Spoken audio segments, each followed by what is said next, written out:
လောကလူတွေဟာရုပ်ပိုင်းဆိုင်ရာတိုးတက်မှုမဆုံးနိုင်တဲ့ရှင်ပြိုင်မှုကြီးတွေနဲ့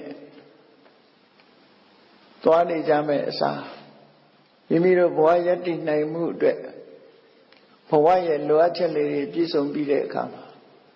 စိတ်ပိုင်းဆိုင်ရာတိုးတက်မှုအာယုံစိုက်ကြမယ်ဆိုလို့ရှိရင်တော့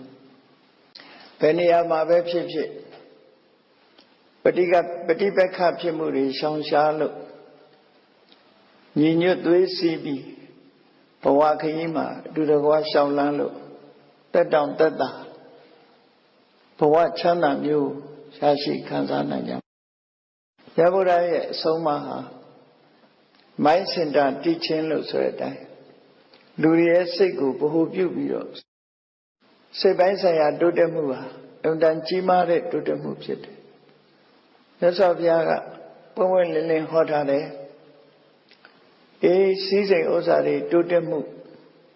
ဒါတွေလည်းတိုးတက်မှုတွေပဲဆွေမျိုးအပေါင်းအသင်းတွေတိုးတက်မှုအချမ်းရံအကျော်စောကျိုးတွေတိုးတက်မှု